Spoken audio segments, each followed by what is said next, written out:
Thanks for tuning into the For Those Made to Do podcast. We are your hosts, Mandy Sahota and Bianca Pavel. This podcast is all about the doers who have achieved career success in the UAE and the stories that go with it. Hey everyone, on this episode of For Those Made to Do Omnichannel Marketing, we get to speak to Harry Lonergan, who was incredibly knowledgeable about the evolution of digital marketing. And throughout the episode, we address themes such as the role that data is playing right now and how to speak to your audiences with that data and how consistency is key on being a successful omni player. So, if you're curious to learn about the brand mapping behind a successful omnichannel strategy and where marketeers are going in the next 5 years, we suggest you start browsing first for a VR headset. And if you're wondering why, tune in with us to find out Harry's answer. We hope you enjoy it.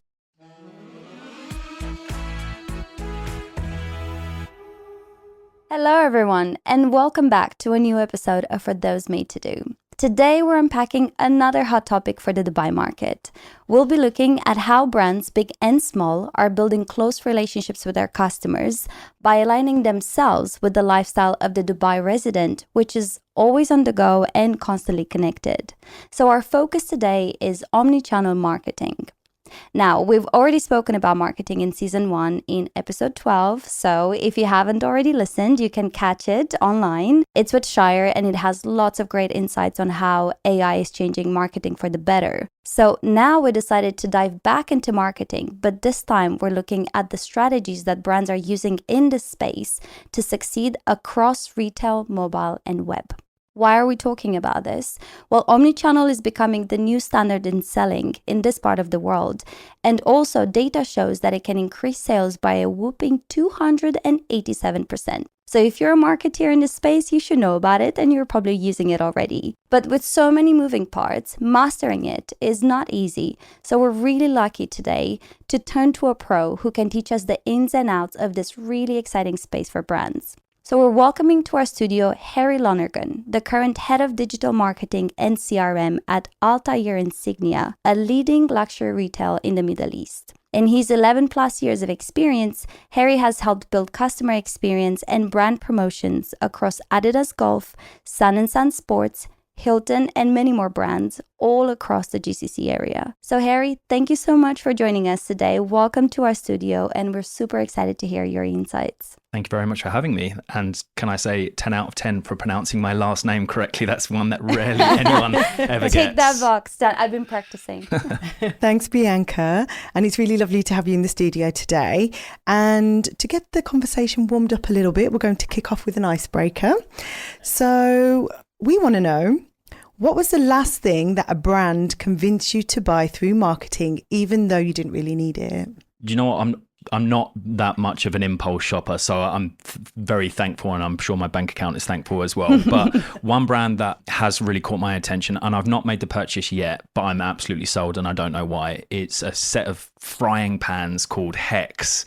Now, I love Solid. Solid. I know. Good choice. I love my cooking, and it's a brand that's like co-founded by Gordon Ramsay, and I don't understand why, but I'm just sold. I don't need to look at any other brand. I'm just fully sold into it, and I think it's because I see content online, scrolling the internet at any time of night, and there I can see someone making a dish I really like the look of, and I can recognize the pattern, and that's it. I'm just like, yes, that's what I want. Which platform suckers you in the most? For me, it's Instagram. I would say Instagram probably consumes a fair amount of my time, but I actually, at the beginning of this year, I started putting some, what you can do on iOS, where you can limit the amount of time you spend on individual platforms. So I limited the amount of time I could spend on Instagram, but immediately found a loophole where I could just go on another platform, and that platform has been TikTok. So I have, I have zero self-control, but I'm now trying to wean myself off of that. So I'd say, it's a blend between Instagram and TikTok.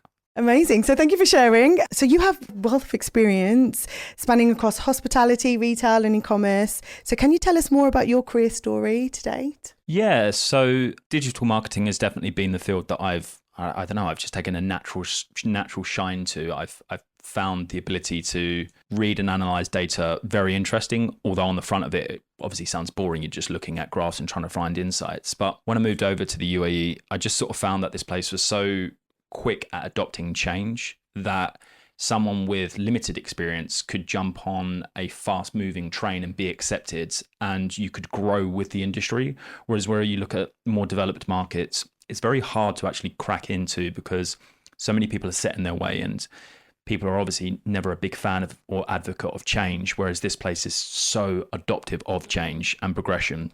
So being able to come in with a bit more of like an offline PR side, which was more of what I was doing around with Adidas. At the time, it was TaylorMade that was owned by Adidas. And straight away, taking that sort of offline journey and bringing that perspective onto an online and how to interact with customers, which obviously PR is very interactive. I was able to sort of like adopt that quite quickly with a nuanced idea. And then it was just a case of someone liked the idea and immediately the progression becomes on it quite quickly. And then just one thing led to another. I wouldn't say I've ever sort of sat myself down and said, where do you need to get to in X amount of time, or what companies do you need to target? I've just sort of gone through any door that seemed to be open to me and felt like the right opportunity at the time. And I'm not metaphorical in any sense, and I don't, believe in some grander scheme, as it were. But whenever I've felt I need to think about my next opportunity, weirdly enough, an opportunity's arisen. Do you feel like your career here accelerated faster than it would have in London, where it also accelerates quite fast? Yeah. Bianca and I both come from that market, and we've seen it kind of work for us in our advantage, but I feel like the UAE is even faster. Yeah, I think it comes down to, that adoptive nature of change, and you're starting to see, I wouldn't say a slowdown in change. I think there's like a check to the speed at which it's been progressing, which is okay, right? I mean, as business and entrepreneurs expand, they realize that the level of expansion needs to be checked to ensure that they don't overexpand and leave themselves over leveraged. I definitely say I got the timing right by just pure chance and luck, that I came in at the right opportunistic time when ecom was really exploding. And I do feel like this market has been a lot kinder to me than perhaps other more, I don't know, we use the word progressive markets, but perhaps more traditional markets like the West. So talking about things expanding, so the marketing mix we think also has expanded over the last few years with the rise of especially e-commerce in this market, and then obviously there's other channels, especially on social media and things like that. So for you, what do you think is the first building block that a junior marketeer needs to acquire to get on the right track to maybe become a head of marketing one day? That's a good question. I think it's really important when you think about the field of marketing to understand that it's such a large, vast umbrella, and marketing can be anything from a customer experience entering a physical store to a customer's experience going through an online website. It can be right the way through to printing a billboard or hosting a podcast or a radio show, or more on my part of the world, which is obviously heavily digital marketing orientated. But the one thing that I've always found when I've had new joiners coming on, or more junior members, is that if you try to see marketing as a solution to a problem, it becomes a lot easier to comprehend what solution you need to apply to what problem. And I'd always state that the best way in which to understand what the problem is to get good at understanding data. The ability to read data and compute that into useful information to then understand what the problem is and what the solution you need to create to solve for that problem, it becomes a lot more of an easier way to break it down. Whereas if you look at this mountainous task to solve in front of you, you never really know what step to take. It's just the huge objective. We think about a very macro: grow sales, increase revenue, become profitable. But if you start with the ability to understand data, compute it, turn it into useful information, you'll naturally gravitate to what you enjoy, and you'll learn the skills along the way. So I used to recruit in London as a talent acquisition head, and it was for a digital company. And I used to recruit quite a lot for digital marketeers. And back then, which wasn't that long ago, it was 2018, when we used to refer to digital marketing, it was more around sort of PPC, SEO, AdWords, quite limited, I would say, in comparison to where it stands today. And just from my own knowledge and curiosity, I'd be quite interested to understand, how do you categorize it now? Essentially, digital marketing is anything that exists on the sphere of the internet. And that digital marketing encompasses, you have an app and you get an in-app notification based on where you potentially might be based on your customer experience. That's based on data. That's a trigger. That's an insight. That's driving that comms. Then you have everything to progressive AI, which is triggering your ads on potentially a social media platform based again on, is this person particularly far down their purchase path? Are they adding things to the basket but not checking out, and therefore we need to come to them with some type of progressive hook or offer? Do we test it with a 5% or a 10%, or maybe call out a USP like same day delivery, 2 hours delivery, or cashback guarantee or something along those lines, and you start to test it? So digital marketing is literally anything and everything that exists online, but it still very much does sit with the core foundations of what is PPC, pay-per-click, what is SEO, search engine optimization. They are still very much fundamental elements and core pillars, but it's like I said, it's such a huge umbrella now. So, Harry, let's go back to the basics now, and let's do a quick definition on omnichannel marketing. And I'd love to hear your opinion as to why it's become such a big area of focus for marketing today. Sure. So to answer the first part, what is omnichannel? You have offline marketing, more of your traditional PR. These are things that you can see directly in front of you, reach out and touch it and interact with it physically. That's your offline marketing, so to speak. Your online marketing is, like I just sort of encompassed, anything and everything that's digitized. And omnichannel is bridging the gap between it and understanding that they all play an important part in a consumer's experience, whatever that may be, or whatever it is that you're potentially trying to convert said customer on. Why it's important is because there is no one individual that sits in just one ecosystem. You are constantly bombarded by those of you who drive up and down Shakeside Road. You'll see a million billboards across every single part. You see that, that's real, that's offline marketing. But if you can't find that linkage online, when you go to search for it, you've seen an ad. It's roughly about 7 times you need to see an ad before you start to interact with it. If you've seen that ad for the sweet spot and now you interact with it and now you want to start looking online, if you can't find that, or if you're not also hit in the digital space with that same advert and you connect the dots, because if you see one advert with one font in one color range with one promotion for the same brand, and you see the same brand with a different promotion, different color, different font, you don't make that connection and you can't bridge that gap. So therefore it doesn't imprint on your mind. It's not front of mind. You don't recognize it, you don't remember it, and you don't make an action off the back of it. So omnichannel is about connecting that and having a holistic view across those types of ecosystems. Now, so that's what it is and why it's important. The reason how it's come to unfold so much here is because, as I'm sure you guys know, everything lives in your mobile. You want a service, it's a WhatsApp away. You want to do something on the weekend, you can arrange everything online or have it catered and serviced to you online. Equally, you can go to a mall, you can have an interactive experience and physically be there. And brands have understood that it's not just important from an advertising perspective to be on both ecosystems, it's important to physically be there on both ecosystems as well, whether that be online and offline. And we've obviously had some chunky global events in the last few years that have really sort of added to the catalyst of that acceleration. Brands that didn't particularly have a great presence in the digital space have realized that they had to evolve, and they've come online, and we've come out the back of it with this much more developed space whereby the offline market, which was already fantastic in this part of the world, has very much been caught up by those brands that didn't have a great presence online, and now they're matching like for like. And it's just about ensuring that constant customer experience, whether it be interacting with adverts in those different ecosystems, as well as actually interacting with the brand on their own ecosystems, is same. It's fluid across. If we're breaking things down into the branding piece and the marketing piece, you know, the brand image is consistent. And, you know, if I want to look at the real estate development, which is what I see on Shakeside Road a lot, I can just go and find it and I can interact with it. But if a brand is doing a campaign, so if a phone company is launching iPhone 16 now, I guess, for Apple, right, and I see it on the board, then when I search for it online, everything in the digital world has to replicate that one moment in time, that trigger that has prompted me to search for them online. So I'm just curious about the kind of synchronicity that has to go behind this sort of link, which is what makes omnichannel so effective, but also such a mammoth task for marketeers. Yeah, I mean, people refer to it in many different ways. We call it the golden thread.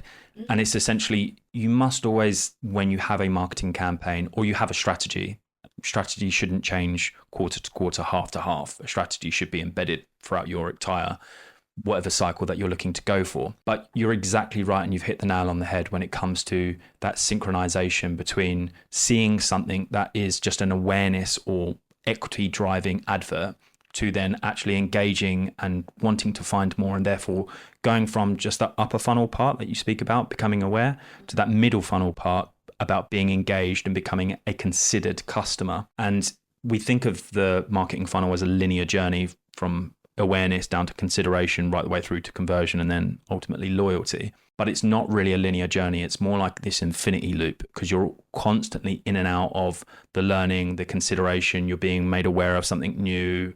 You've read a customer review, you've gone down the rabbit hole of looking at more and more reviews, and then you've gone back out and you're looking at other brands, and now you're comparing, you've got 10 tabs. Like, it's back and forth and back and forth. And if you're inconsistent across those zones, your message just doesn't land. So when you are planning a campaign or you are planning a strategy in which you're going to go out with your brand, making sure that you are present at the right time with the message that is consistent is so, so important. And I guess for anyone listening who is a marketeer, they might be wondering, why should I go through this? So I'm just curious about what you're seeing in the market as a response in terms of consumer behavior. The brands that are getting it right are seeing a much healthier lifetime value of a customer. And you can have, as a business, loads of different KPIs that measure effectiveness and performance. But because you have such a limited audience, especially in this part of the world, and depending on what you're selling, that audience size considerably changes based on the price point. You have a very small audience to talk to. And if you are constantly just driving acquisition, you're going to run out of people. It's about retention, and retention comes from having a journey whereby you are a smooth experience across all of your ecosystems. And if you are just blowing money on just constant acquisition, but you're not thinking about what that user journey actually is across those two types of ecosystems from an omni space, you start to see the churn rate go up and people's loyalty go elsewhere. Loyalty is a really hot topic at the moment, but I think loyalty on the whole is a bit of a degrading KPI, because people are not loyal to brands. People are loyal to their wallets, because that's what matters at the end of the day. You know, like, shares, comments, follows, points that are non-cash value doesn't put food on the table. So you need to be conscious of your price point, and that's what's going to make people convert. But people stay because they like the experience, because naturally we're all inherently lazy to a degree. And if you can make something super smooth and super easy for people, they will continue to keep coming back and coming back and coming back. I look at a perfect example of a really rising brand here, Cafu. The rise of Cafu, because it's easy. They found a problem in the market and they solved for it by bringing the required fuel to your home. Whilst at the moment they are charging like for like at a petrol station, what they're doing is they're upselling by making it convenient to wash your car, which is where they make their margin. Sell you tires, which is where they make their margin. Take your car for a check at the RTA, which is where they make their margin. And everyone knows that they're making their margin there, but it's become so easy. And that's why you need to have a really smooth, easy journey for your consumers to remain loyal to you. If you can solve for their problem, which is time, then that's how you create that loyalty.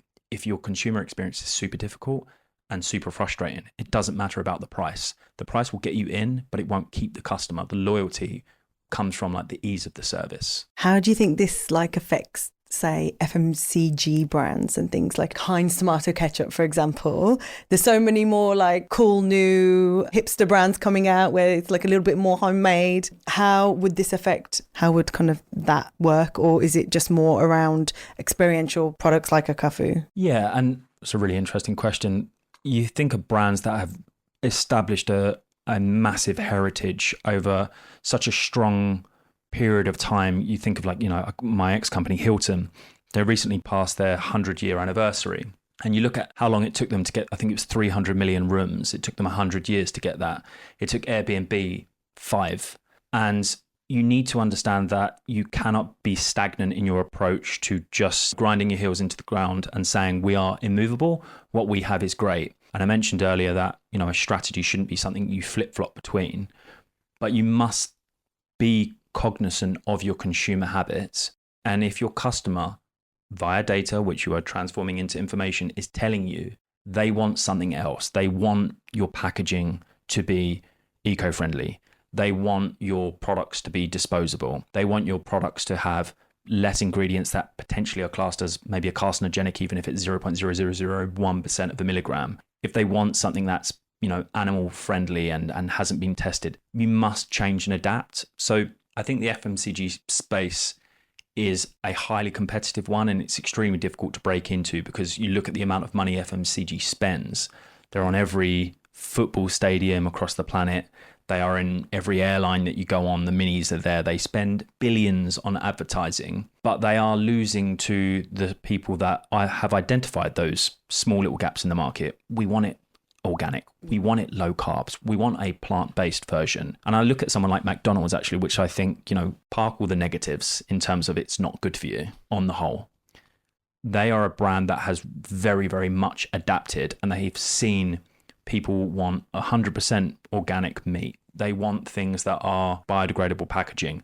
They understand that kids' meals are more important. They are a data harvester and they use it very, very well. So I think it just comes down to, as long as FMCGs are looking at data and they are understanding what their customers are saying and they are not resistant to change, I'm sure they'll adapt. So going back to the experience of shopping, and you mentioned a lot around the ecosystems being seamless, what's unique about the different channels? So retail, mobile, web, and what's the need that they each individually address? Yeah, so they all address the same sort of style of problem. They just have to come at it in a different way. And again, same thing, it's about consistency across each of those individual spaces. It's not always possible for businesses to have an app. It's not always possible for businesses to have a very expensive retail space in a mall, which probably costs a fortune, I would imagine. But it is important that they are tailoring for those individual needs of their customer, and they're putting their unique selling point, or at least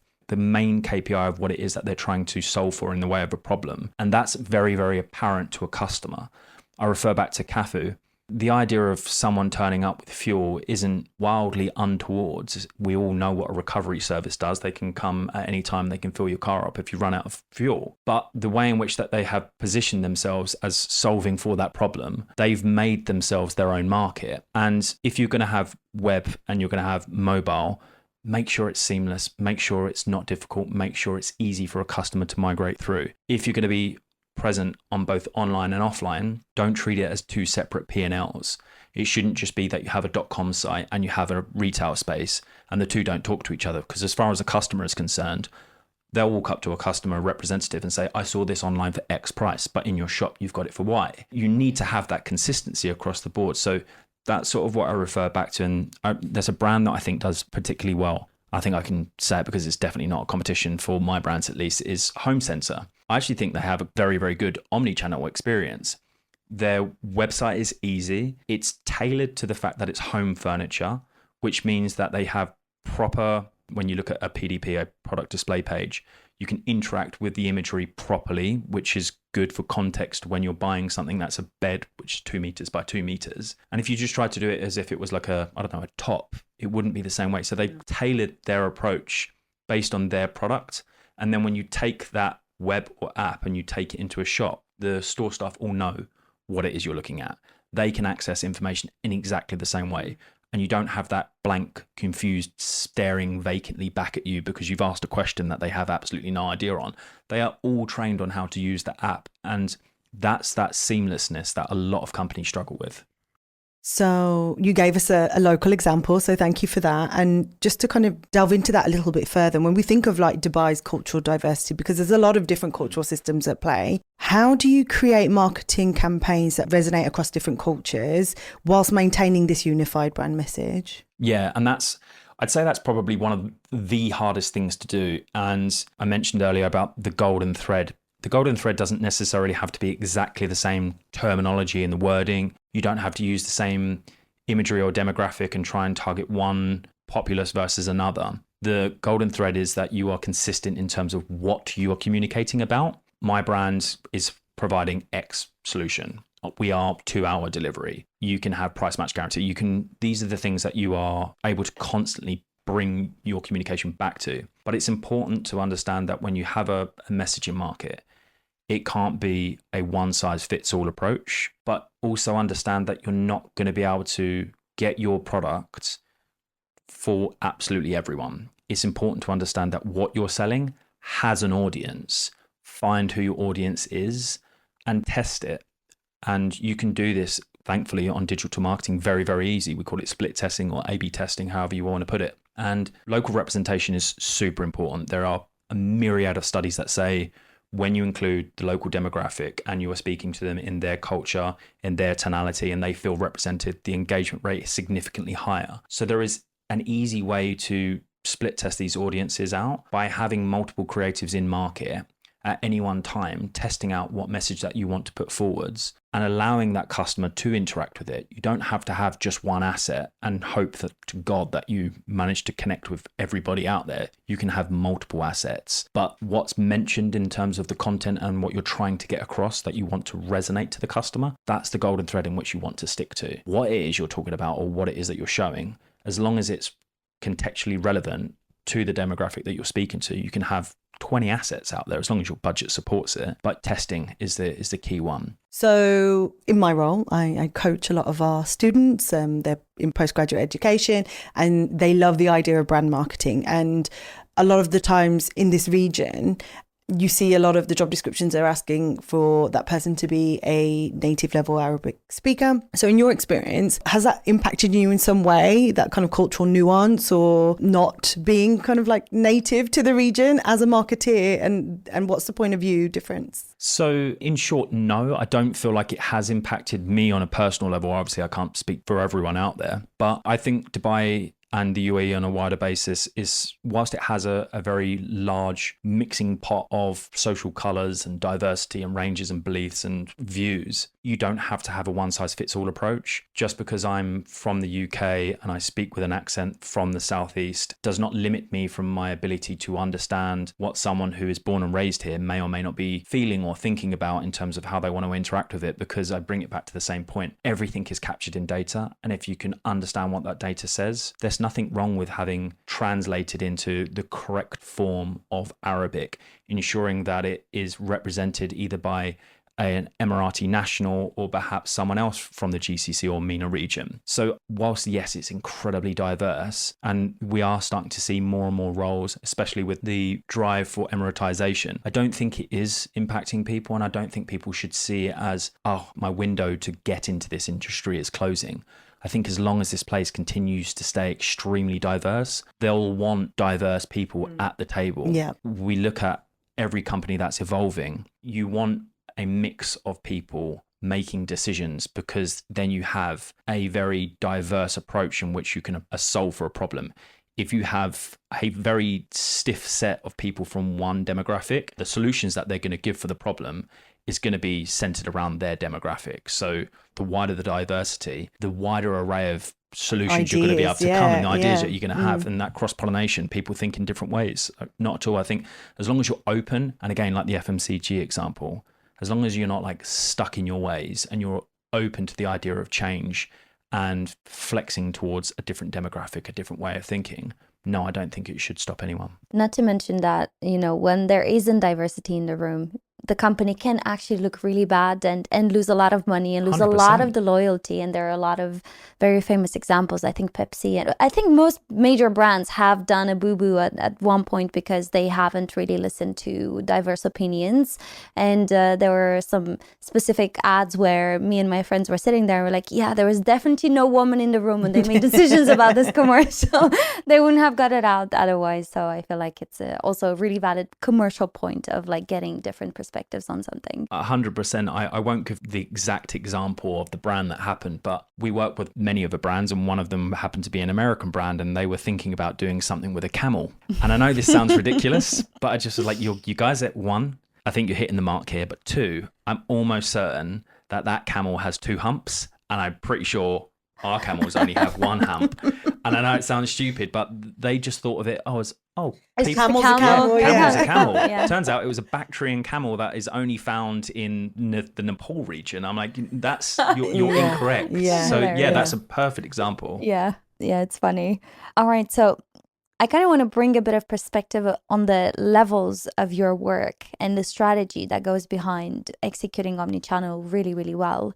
Now, I know that you have a huge team behind you. I think 15 people or... With the CRM team, it takes me well over 25, I think, at the minute. Ooh, okay. Wow. Yeah, well, busy. You're looking after 4 different categories. So it's all luxury brands across fashion, jewelry, home, and department stores. So I'm curious as to what level of brand mapping you and the team are doing when you're looking after so many brands at the same time across omnichannel to make sure that each of them gets the spotlight at the right time with the right messaging to the right customer. There's pros and cons of it, right? You have very different brands across very different fields of retail, as it were. And by being able to be across so many of them, you can cross-pollinate ideas that potentially you wouldn't think of.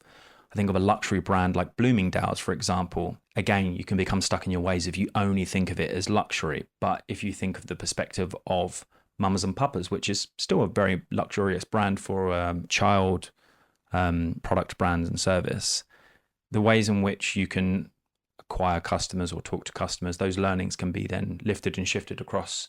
So there are lots of ways to cross-pollinate, which is great. But I can't remember the saying off the top of my head, but it's something like being fire hosed by information. It's very difficult when you are working with a lot of brands and loads of different stakeholders to try and think clearly, strategize clearly, build a brand clearly. And I find the best way is to not box people in, but ensure that everyone has a very clear understanding of where not their remit ends, because that creates a culture of, well, that's not my job. And I think that's really important never to establish, but just a clear understanding of like, this is your area and this is your baby and this is the thing that you can be responsible for. And it allows those people to have a bit more of a clearer understanding and a much better focus. When I joined the business back in 2022, I found a lot of the team were across everything, and it was very difficult for everyone to focus. Now, that does obviously create difficulties in its own way, because whilst you can be a bit more focused on one particular brand or one particular category, maybe you're not busy that day, but the other one is extremely busy. So again, the other problem is, how do you shift and allocate resource effectively? And you just got to go with what you can, plan for the best, and what is it? Plan for the worst and hope for the best. But in terms of like, if I think of a brand like let's take, for example, like Bloomingdale's, where you have jewelry, you have home, you've got beauty, which in itself has several different categories, from hair care, skin care, fragrance, home fragrances. Jewelry as well has many different associations with the categories, from a subsegment, bracelets, necklaces, everything. Fashion gets even bigger, shoes even more. The list goes on. When to communicate to a customer about that particular category for just that one brand? Again, I'm going to sound like a broken record. It keeps coming back to data. When you understand a frequency or a returning habit of how often someone is likely to buy a particular category, it becomes a lot easier how often you need to speak to that person. I'll give you an example. How long have you owned your bed? 1.5 years. Are you going to buy another one anytime soon? No. Hopefully. So I don't probably need to speak to you too much about buying a new bed, but maybe you bought new sheets, and maybe people buy sheets every year. So now you start to break it down on a really micro subcategory level. But for beauty, how often do you run out of mascara? 3 months, 4 months? Mandy should answer that question. You're meant to change it every 3 months. 3 months, yeah, right? Really? So now you're going to be in market, and we know, okay, if this person bought it 3 months ago, we should probably start talking to them in 2 months, 2 weeks. Get it in front of them. Maybe, hey, you purchased this. You might also like considering X, or do you want a refill? And again, those are automated journeys. That person made that purchase of this. We know that the average life cycle is 3 months. We should start speaking to that person about X. Jewelry. How often are you going out and buying a 25,000 dirham new watch? It's probably, unfortunately for many of us, not that as often as we'd like. Yeah. So we know that we don't need to speak to that person on a constant repetitive basis. But what we need to do is make sure that they're aware of what's new and what's coming out, so that they can plan for they it. can plan so I can for it. save up. Well, exactly. It comes down to that front of mind awareness. Ramadan's a perfect time as well. We know that there's certain categories of products that grow as gifting sets across Ramadan. So it all boils down to what the customer frequency and engagement is across those individual categories. We would never just say, okay, it's a random Tuesday afternoon in September, let's just talk about this new bed. Like, there's a reason why we're talking about it. Yeah. And you might get a particular communication, but perhaps you wouldn't. And it's about segmenting where that customer is based on what they've purchased, when they purchased it, and based on what they've purchased, what might they purchase in the future. If you've purchased a top, you probably maybe want to purchase another top with maybe a set of bottoms. And a purse and some shoes. Yeah, there you go. The list goes on, right? You start to create a web. Those are lovely shoes. You should get the matching belt and handbag. Or you know what you need as well? A lovely new bracelet. You can just keep upselling, cross-selling, upselling, cross-selling. And every time you interact with that, you leave a data footprint behind. Once you do that data footprint, you enter into a new category, a new segment, a new life cycle journey whereby you need to be spoken to about something in particular that's relevant to you. That is an incredibly long-winded answer. No, that was a very detailed, very helpful answer. And I think when we think back to our last marketing episode that we did, and we were talking about eventually in the future of marketing that we'll have our own kind of AI avatars that shop for us. And I think that algorithm would feed into this algorithm and they would speak to each other. And it's kind of like full circle moment for me now, hearing you say this go on in the back end. So I had exactly the same thought. And also it prompted another question as to how many interactions do you need to have with me personally to start building a confidence in the profile you have about me? So a lot of retail brands once upon a time did build out profiles. All brands have done it at some point. Mandy, she's 25 to 35. She likes to do X, Y, and Z. She buys this, she buys that. I'm giving an example. But we created these. Just leave it there. We created all of these individual categories and profiles. But the reality is everyone is different from themselves. So you have best practices and best learnings. But deciding to randomly just be like, oh, let's just create this journey for that one person. That's rarely how it goes. That true level of personalization. Many brands are doing it, or at least entering that embryonic journey of getting to true personalization, but it's not quite there yet on an absolutely standardized expectation. So what you end up having is someone like myself or someone in a data team will be looking at it and they'll be identifying trends, they'll be identifying similar instances whereby you feel like there's enough of that it's not just a variable one-off, that it justifies being able to create some type of synchronization between that messaging. We notice that people who buy red lipstick will often go ahead and buy bronzer. Okay, so let's do an upsell or a cross-sell journey. So that person's bought it post-purchase. Maybe you would also you have to have a certain volume of data to justify the creation of a journey. We wouldn't really say that there's a magic number behind it. It differs from company to company. Just because you did it once might mean it never happens again. But yeah, in short, there's no real answer for it. It's not like if you see 300 of these types of transactions, that's the golden point in which you should do it. It's just whatever your individual thresholds are that you can start to see commonalities and a pattern appearing. And it's once you understand and you can identify that pattern that you would then think about, okay, I need to create something that solves for that pattern. And I think it also implies that I'm only shopping from you, which is mostly untrue, right? For most people, I think I'm buying a bed from you guys, and then in 2 years' time, I might be buying a bed from somebody else. Because again, I don't have much loyalty because I'm looking after my wallet and so on. And I think we were talking about this in our luxury mindset episode with Leda. We're talking about how consumer behavior is changing across generations as well. And not to single out Gen Z, but they were saying that according to the data, there is less and less brand loyalty in the newer generations, and people are looking for other things. They're looking for belonging, they're looking for values, they're looking for eco-consciousness, health consciousness. So it's not just about the money, and it's not just about what's easy for me to access as a service. If I have a lot of disposable income, I'm going to have to make different decisions. There are many more factors, and I guess it makes your job a bit harder to try and kind of capture the mindset of the current and future consumer. Yeah, and we sort of touched on it a bit in different formats, right? But you mentioned different spending power, different age ranges in terms of the newer age range perhaps find value and deeper meaning in things that potentially an older generation maybe wouldn't. You talk about price, someone else has more disposable income and they're not bothered by price. And that comes back to you need to know who your audience is. You know, a high luxury value brand, your audience isn't volume. It's not mass scale. It's those who have a high wallet and they have a higher disposable income. And it's where are they shopping and what are they shopping and how are they shopping? And how do I tailor my communication that's relevant to them? And this is where it's really difficult not to get lost in the noise of, oh, we need to be targeting Gen Zs. Like, if your product caters to Gen Zs, go for gold. If your product does not cater for Gen Zs, but you want it to, understand what they want and change your communication set or your brand strategy, like the FMCG wrote. Let's just take, for example, maybe I'm just taking this off the top of my head. Gen Z people, please do not come after me. But maybe you do value, a environmentally sustainable product.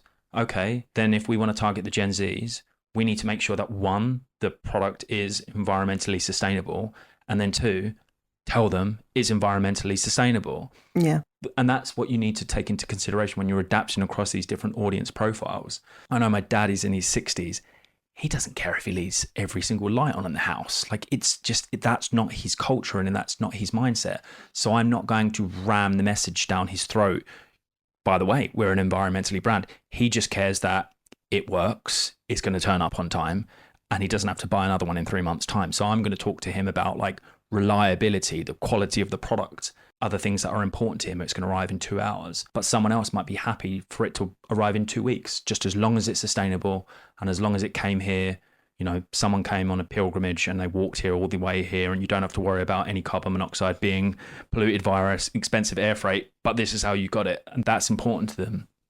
And that's that understanding, do you have the right product for your audience? And are you speaking to your audience on the right platform, in the right way, with the right message?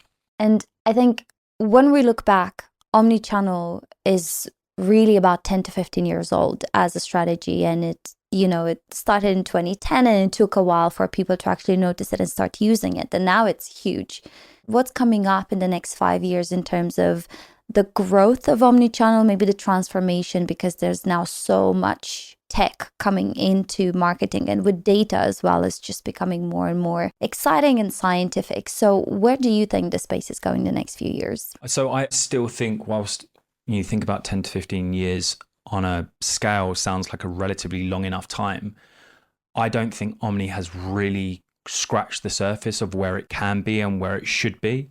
There are many, many fantastic factors about this country, but one of the biggest things that a lot of companies struggle with is that last mile delivery, that fulfillment point. How many of you have very clearly put where you live, what time, everything, and then you get a call, ask you for a pin. Please, can you send me a WhatsApp? And it drives you mad, right? Yes. We still have room to progress. How many times have you seen something online, gone into a store, oh, we don't have it in the store, but it's in that store, and maybe I can get it there and I can ship it across and you can come back in 5 days. It's so aggravating. So everything's there for all retailers to become, and not just retailers, but many other industries, to become a real omni player. But my word, there is still so much to do to actually become effective omni players. And I don't think we have really scratched the surface. So from a element of just the consumer experience, I think there's a long way to go from a lot of providers out there to ensure that if your customer sees something in one ecosystem, is there and available. If your customer sees it in one ecosystem and wants to buy it in the other, or have it shipped home, or have it shipped to a different address, or have it changed in a different color, or use a deal they found on the internet, all of those things from a customer point of view still need to be done. But then from a data point of view, that is like an untapped market at this moment in time. There is beacon technology or RL or NFC tagging that can be done across stores, whereby if you have interacted with something on your app or on a mobile site and you've consented to give information to be spoken to, if you walk into that store, you should be alerted, hey, that thing that you were looking at, It's on aisle It's 6, here. row 12. Like that's I would love that. Yeah. And by the way, did you know if you get it in the next 10 minutes or, hey, we can see you just walked into the Buy More store. Oh, gosh. Your thing is now on sale. Like that's what I mean in terms of like how far we've got to go in that. And the big tech platforms are getting there and they are speaking to all of their OmniPlayer customers to tell them, we can integrate your IP address with your Wi-Fi. We can put a geo ring fencing around your store to let them know that if someone has interacted with your ad online, we can associate a sale against that ad that they've clicked on. Attribution is a really difficult thing. And in a world whereby you need to make every dollar, dirham, fil, and cent last, if you're spending money and you've got your CFO saying it's just going off into the universe and we have no idea, the ability to attribute it back to say, actually, they clicked on that and we can see that that user went into a store and made a sale. So you can thank that PPC.